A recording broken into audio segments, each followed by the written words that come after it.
दंडवत प्रणाम. जय श्री चक्रधर. आज आपण आजच्या धर्मसत्रामध्ये अवधूत गीता उर्फ श्री दत्तात्रय प्रभूंचे 24 गुरु आख्यान ऐकणार आहोत. चला तर मग धर्मबंधूंनो, 24 गुरु श्री दत्तात्रय प्रभूंचे ऐकूया. यदुराजाला दर्शन देऊन ज्ञान दिले. एक वेळ परिभ्रमण करीत करीत यदुराजा सह्याद्री पर्वतावर आला.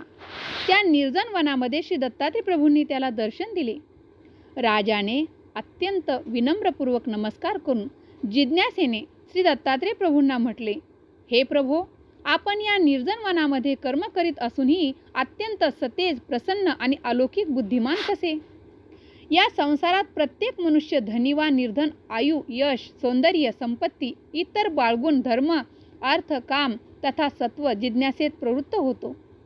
आपण तर आपल्या शरीर कांतीवरून व सुहास्य वदनावरून अत्यंत निपुण, अत्यंत विद्वान, सर्व कर्म करण्यास समर्थ दिसत आहात. आपल्या भाग्याचे आणि सौंदर्याचे काय वर्णन करावे बरं? तरीही आपण बालकाप्रमाणे निरागस, दिगंबर वृत्तीचे, कर्म न करता व कशाचीही आशा न बाळगता सदैव मुक्त व आनंदी दिसत आहात.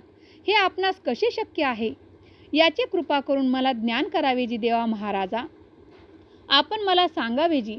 अशा जिज्ञासेपूर्वक आणि त्यांच्या आरतीपूर्वक शब्दावरून श्री दत्तात्रय प्रभूंनी त्यांची जिज्ञासा आणि भक्तिभाव पाहून प्रसन्न झाले आणि म्हणाले, हे राजन, तू धर्माचा मर्मज्ञ आहेस, श्रद्धा संपन्न आहेस, म्हणून तुला हे गुह्यार्थ गुह्य ज्ञान सांगितलेच पाहिजे.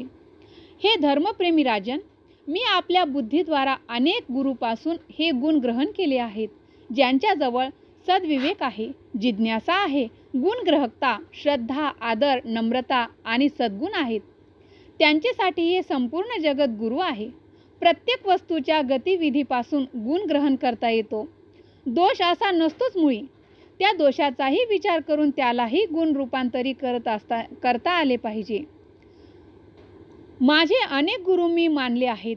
त्यांचेपासून गुण ग्रहण करून या जगात मी सदैव मुक्त भावाने, स्वच्छंद रूपाने, आनंदी वृत्तीने विचारतो. माझ्या गुरूंची नावे तुला कथन केलीच पाहिजेत.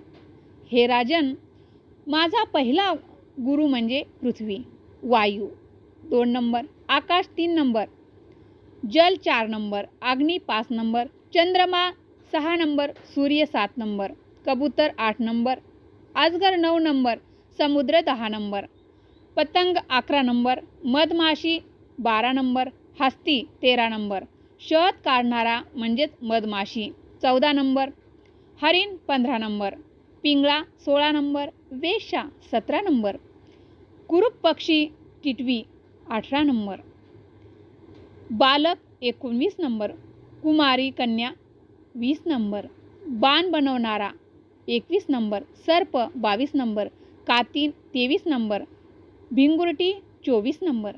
हे माझे 24 गुरु आहेत. यांच्या आचरणापासून गुण ग्रहण करून या लोकात मी विचारपूर्वक विहार करतो. यांच्यापासून मी जे जे शिकलो ते ते तुला सविस्तर सांगतो. हे राजन, माझे जे यांच्यापासून गुण घेतलेले आहेत ते तू ऐक. नंबर 1, पृथ्वी. मी पृथ्वीपासून धैर्याची व क्षमाशीलतेची वृत्ती ग्रहण केली. लोक पृथ्वीवर किती आघात उत्पात करतात, पण पृथ्वी ते सर्व धैर्याने सहन करते. त्याप्रमाणेच संसारातील सर्व प्राणी आपल्या आपल्या कर्मानुसार वर्तन करतात. वेळोवेळी भिन्न भिन्न प्रकारे जाणता अजाणता आक्रमण करतात. धैर्यवान पुरुष ज्यांच्या विवेकतेचा समजून आपले धैर्य तथा सहनशीलता नष्ट होऊन न देता क्रोधरहित व्यवहार करतो. पृथ्वीचा विकार हे पर्वत तथा वृक्ष आहेत. हे सदैव परोपकार करतात, म्हणून परोपकार वृत्ती ग्रहण करणे हे सज्जन पुरुषाचे कर्तव्य आहे. नंबर 2, वायू. हे राजन, वायू ज्याप्रमाणे हवा एके ठिकाणी न राहता परिभ्रमण करत असते, त्याप्रमाणे साधकाने आटन विजन करावे. सर्वज्ञ श्री चक्रधर स्वामींनी साधकाला आटन, विजन, भिक्षा, भोजन, निद्रा, स्मरण, प्रसाद सेवा असा संत नित्यविधी व संग सांगात, भेटी, शुश्रूषा असे 4 नैमित्तिक विधी सांगितले आहे. अशा प्रकारे वायूपासून सतत परिभ्रमण हा गुण घ्यावा. तसेच जळी, स्थळी, डोंगर, दर्या, नद्या इतर ठिकाणी वाऱ्याचा सर्वत्र संचार असतो. वाऱ्याचा सर्वत्र संचार असला तरी तो कोठेही आसक्ती ठेवत नाही. सर्वांपासून तो अलिप्त राहतो. वायू आपल्यासोबत गंधाचे वहन करीत असताना स्वतः मात्र गंधरहित असतो. तसेच जगण्यासाठी तो सर्वांना श्वासोश्वासाच्या रूपाने सर्वांना सतत उपयोगी पडत असतो. लहान मोठा गरीब श्रीमंत असा भेदभाव तो ठेवत नाही. त्याप्रमाणे साधकाने प्रपंचात विहरण करत असतानाही अलिप्त राहिले पाहिजे. शरीर इंद्रिय धारण करीत असतानाही त्यांच्या गुणदोषापासून अलिप्त राहिले पाहिजे. अलिप्तता राखत सर्वांशी समव्यवहार पण करावा.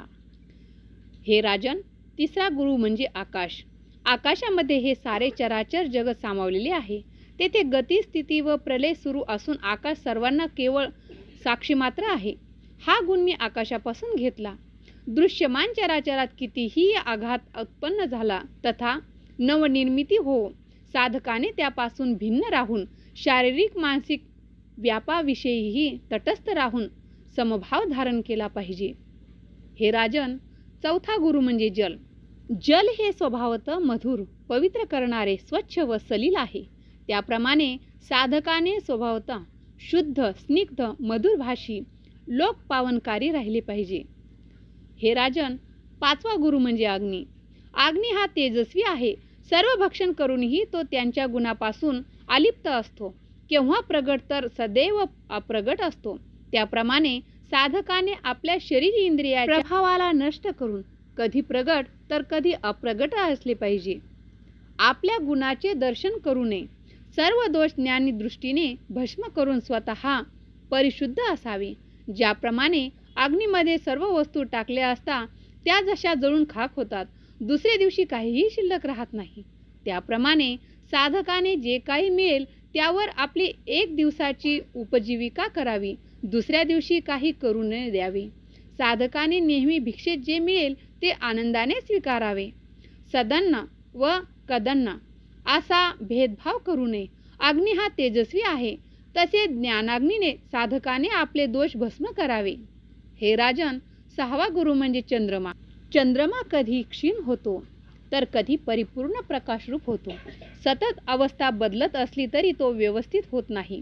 त्याप्रमाणे साधकाने जन्मापासून मृत्यूपर्यंत जे सतत अवस्थांतर होत असते, देहाच्या बालपण, तरुणपण, म्हातार, परंतु या देहाच्या अवस्थांतरामध्ये देहामध्ये असलेला जीवात्मा काही बदलत नाही.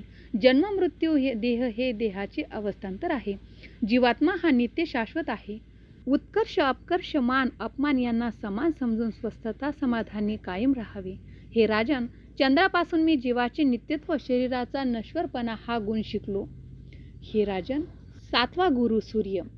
सूर्य ज्याप्रमाणे प्रकाशमान असून सतत अंधकार नष्ट करतो, त्याप्रमाणे साधकानेही चित्तवृत्तीच्या चक्रात येणाऱ्या अज्ञान वृत्तीचा नाश करून सतत प्रकाशमान ज्ञानोक्त व्यवहार करावे.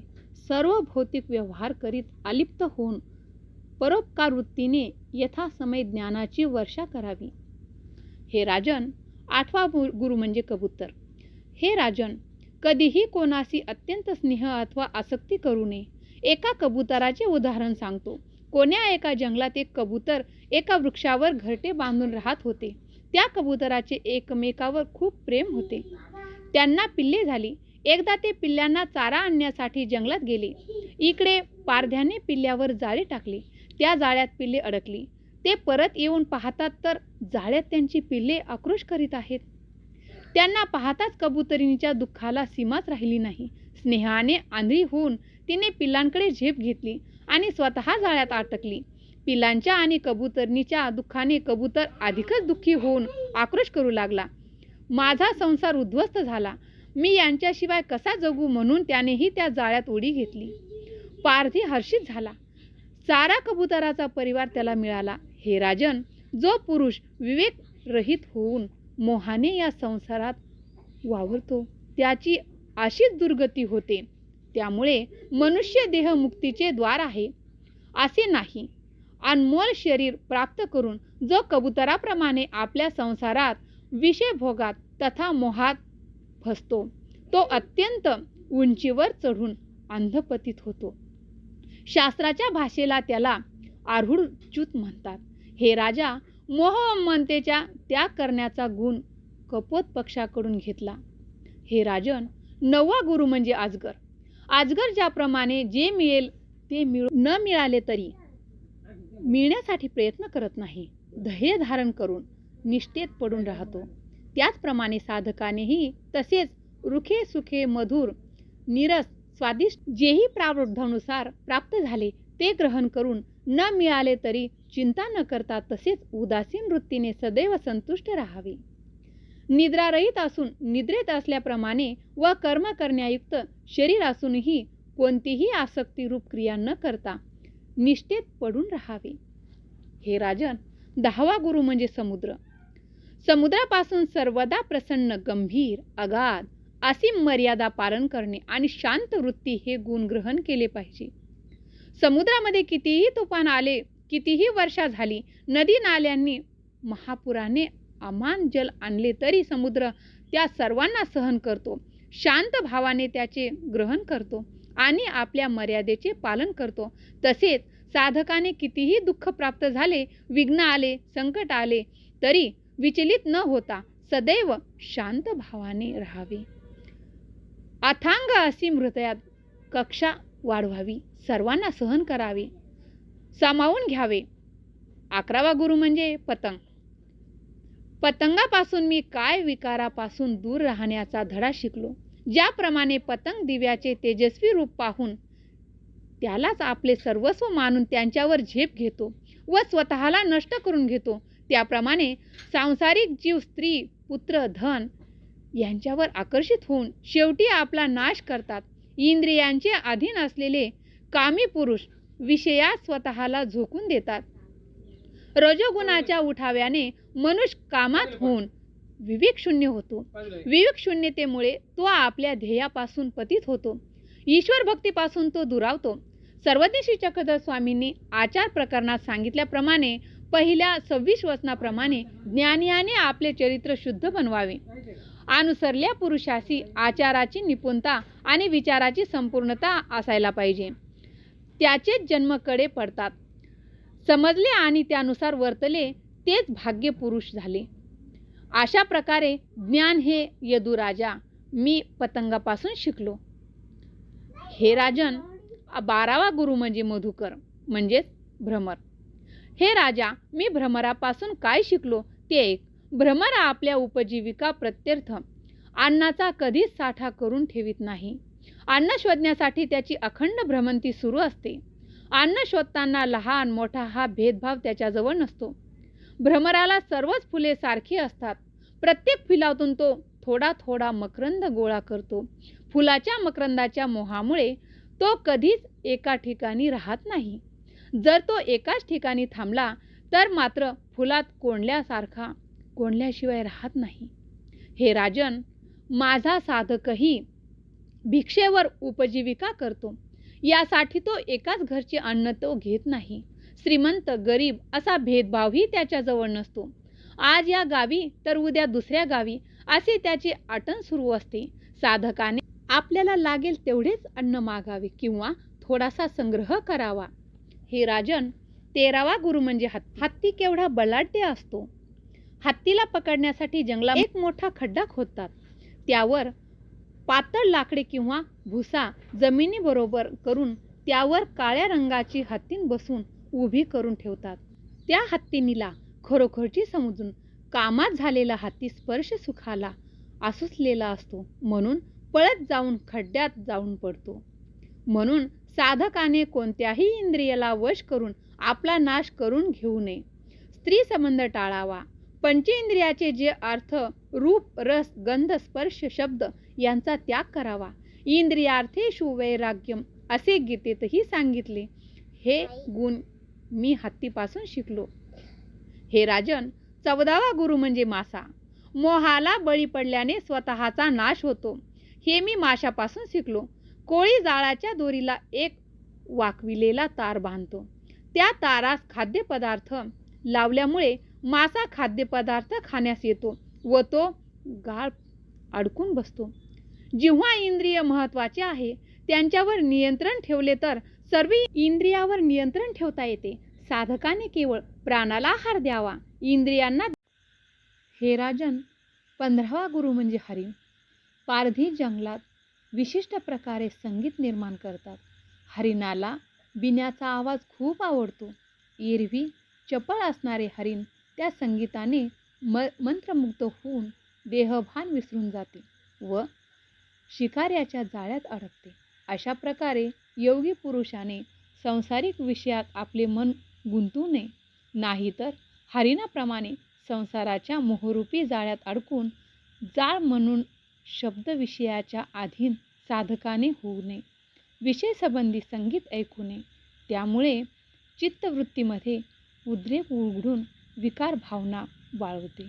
संसारिक मोहाचा व सुखाचा त्याग ही शिकवण श्री दत्तात्रय प्रभूंनी हरणापासून घेतली. हे राजन, 16वा गुरु म्हणजे पिंगळा. पिंगळा म्हणजे वेश्या. जनक राजाच्या मिथिला नगरीत पिंगळा नावाची वेश्या राहत होती. ती आपले शरीर विकून पोटाची खळगी भरत असे. एके दिवशी ती साज शृंगार करून आवडत्या पुरुष येण्याची वाट पाहत होती. मध्यरात्र उलटून गेली तरी तो आला नाही. ती हताश झाली, पलंगावर पडली. तिला काही झोप येईना. अनेकांना आपले सर्वस्व दिले, परंतु आज सर्वस्व बेईमान झाले. अरे रे, हे सर्वस्व शरीराचे भोगते होते. तिला पश्चाताप झाला. अशा प्रकारे संपूर्ण विरक्ती उत्पन्न होऊन ती ईश्वर चिंतनात लीन झाली. जर मी पहिल्यापासून ईश्वराचे चिंतन केले असते तर मी जन्ममरणाच्या चक्रातून मुक्त झाले असते. मानवाने आपल्या शरीराकडे सूक्ष्म दृष्टीने पाहिले तर हे शरीर मल, मूत्र, रक्त, मांस, हाडे, वीर्य यापासून बनलेले दिसेल. तसेच ते अनित्य व नाशिवंत आहे. या पिंगळा नावाच्या वेश्येपासून जी शिकवण मिळते ती म्हणजे वासना नावाची महान शत्रू आपल्या दुःखाला कारणीभूत आहेत, तेव्हा त्याला जवळ येऊ न देता अत्यंत जरुरीचे आहे. म्हणून हे राजन, त्या पिंगळेप्रमाणे मनुष्यानेही जीवनात सांसारिक विषयाची विरक्ती निर्माण केली पाहिजे. हे राजन, 17वा गुरु खण्या म्हणजे धीवर पक्षी. हा पक्षी पाण्यावर उडताना क्षावर लक्ष ठेवतो. अचूक नेम धरून भक्ष पकडतो, पण त्याने भक्ष पकडल्या इतर पक्षी त्याच्यावर तुटून पडतात. कोणी त्याला चोचीने मारतात तर कोणी त्याच्या पाठीमागे लागतात. पाठलाग करताना शेवटी कंटाळून तो भक्ष खाली टाकून देतो व एखाद्या झाडावर शांत बसून राहतो. सर्व खटाटोप व्यर्थ केलेला असतो. ज्याच्यामुळे भीती होती, ज्याच्यामुळे इतर पक्ष्यांचा त्रास सहन करावा लागला, त्याप्रमाणे साधकाने पदार्थाचा जड चेतन मोह सोडला पाहिजे. पदार्थाचा मोह धरल्याने अनेक प्रकारची संकटे वा दुःखे जीवाला प्राप्त होतात. पदार्थाचा मोह सोडणे ही शिकवण श्री दत्तात्रय प्रभूंनी त्या खंड्या पक्षांकडून ग्रहण केली. हे राजन, 18वा अज्ञान बालक. ज्याप्रमाणे लहान अज्ञान बालकाला कोणत्याही प्रकारची दुःख, विकार, विकल्प प्राप्त होत नाही, ते नेहमी आनंदी असते, त्याला कसलीच चिंता नसते, तसेच त्याचे वागणे निरागस असते. विकाराचा तर तेथे पत्ताच नसतो. विकल्प तर त्याच्या सावलीलाही उभा राहत नाही. पवित्र अपवित्र असा भेदच त्याच्याजवळ नसतो. ते निरागस, निराभिमानी असते. त्याचप्रमाणे साधकाने नेहमी आनंदी राहावे. हा गुण बालकाप्रमाणेच साधकांनी अंगी बाणवायला पाहिजे. साधकाने कोणत्याही गोष्टीची चिंता न करता ब्रह्मविद्येचा अभ्यास करून अध्यात्मज्ञानाचे आपले जीवन व्यतीत करावे. हे राजा, हे सर्व गुण मी बालकांपासून शिकलो. 19वा गुरु म्हणजेच कुमारी कन्या. एकापेक्षा अधिक जण एकत्र आले असता साधकाचे स्मरणानुष्ठान बरोबर होत नाही. त्यासाठी एकटे असावे लागते. एकला विजया हा गुण मी कुमारी मुलीकडून शिकलो. एकदा एका परिवाराच्या घरी पाहुणे आले. त्यावेळी घरची मंडळी बाहेरगावी गेली होती. घरी फक्त एकटी मुलगीच होती. त्या मुलीने पाहुण्यांचे सर्व आदरातिथ्य केले. आदरातिथ्य करताना घरी कोणी नसल्याची जाणीव तिने पाहुण्यांना होऊ दिली नाही. घरी तांदूळ नव्हते, दळण नव्हते. त्यावेळी ती दळण व तांदूळ तयार करताना हातातील बांगड्यांचा आवाज येऊ लागला. बागड्यांच्या आवाजाने घरी कोणी नसल्याची जाणीव पाहुण्यांना होईल म्हणून तिने हातातील एक एक बांगडी काढून शेवटी एकच शिल्लक ठेवली. नंतर तिने दळण व भात तयार केला आणि पाहुण्यांना जेवण दिले. भगवान श्री दत्तात्रय प्रभू सांगतात, मी या कुमारी कन्येपासून ही शिकवण ग्रहण केली की पुष्कळ लोकांनी संगत केल्याने आपापसात भांडण तंटे होतात. दोघांमध्येही अनेक इकडच्या तिकडच्या गोष्टी गप्पा होतात. म्हणून ज्ञानियाने कोणासोबत संगत करू नये. आपल्यापेक्षा आचाराविचाराने श्रेष्ठ असलेल्या अधिकरणाची जवळी ज्ञान मिळविण्यासाठी करावी. म्हणून साधकाने एकांतात एकटे राहून स्मरण नामचिंतन केले पाहिजे. 20वा गुरु धनुष्यबाण तयार करणारा. हे राजा, शेलारापासून मी एकाग्रता हा गुण शिकलो. एकदा शेलारा रस्त्याच्या कडेला बसून बाण तयार करीत होता. त्यावेळी त्यांच्या समोरून राजाची स्वारी मोठ्या थाटामाटात वाजत गाजत पुढे गेली. नंतर एक वारात पुढे गेली. परंतु हा शेलारा आपल्या कामात व्यग्र होता. राजाच्या शिपायाने स्वारी कोठे गेली हे विचारतात त्याने माहीत नसल्याचे उत्तर दिले. तेव्हा त्या शिपायाला आश्चर्य वाटले.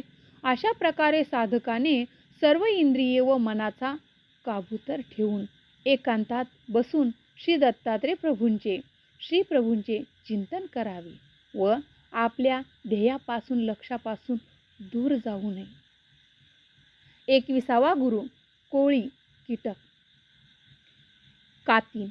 कोळी हा प्राणी आपोआप स्वतः जाळ तयार करतो आणि त्यामध्ये अडकून स्वतःचा प्राण गमावतो. उपजीविकेचे साधन मृत्यू गोल ठरते. अशा प्रकारे मनुष्य सुद्धा स्वतःच आपल्या कर्माचे जाळे निर्माण करत त्या कर्मरूपी जाळ्यात अटकून त्या बंधनात पडतो. ज्ञानी पुरुषाने पाप व पुण्यकर्म करण्याचा त्याग करून निष्काम बुद्धीने श्री प्रभूचे स्मरण करावे. म्हणजे तो कर्मबंधनातून तुटून किंवा सुटून मोक्षाच्या वाटचालीला अधिकारी बनतो. जीवही अनेक हालअपेष्टा सहन करून संसार उभा करतो, पण त्या संसारात तो एकटा गढून जातो की त्यातून त्याला बाहेर पडता येत नाही. हे राजन, इतर गुण मी कातींपासून शिकलो. 22वा गुरु साप. साप हा प्राणी स्वतःला राहण्यासाठी घर तयार करत नाही. मुंग्यांचे वारूळ, उंदीर, बेंडूक इत्यादीने तयार केलेल्या आयत्या बिळात निवास करतो. तो स्वतःला राहण्यासाठी वेगळी स्वतंत्र व्यवस्था करत नाही. हे विश्वची माझे घर अशा व्यापक दृष्टीने व सूक्ष्म विचाराने जगात वास्तव्य करावे. सर्वज्ञ श्री चक्रधर स्वामींचे सूत्र हेच सांगते, एका झाडाची एका स्थानाची सवय नसावी. म्हणजे रोज वेगळ्या झाडाखाली अनुसरल्या साधकाने रोज वेगवेगळ्या झाडाखाली व पडक्या देवळामध्ये निद्रा करावी. 23 नंबर मधमाशी. हे राजा, मधमाशीपासून मी संग्रहरूप गोष्टीचा त्याग करायला शिकलो. मधमाशा मोठ्या कष्टाने दुरून दुरून मध गोळा करत असतात. अशा प्रकारे मोठ्या कष्टाने जमा केलेला मध मात्र त्यांना कधीही खायला मिळत नाही.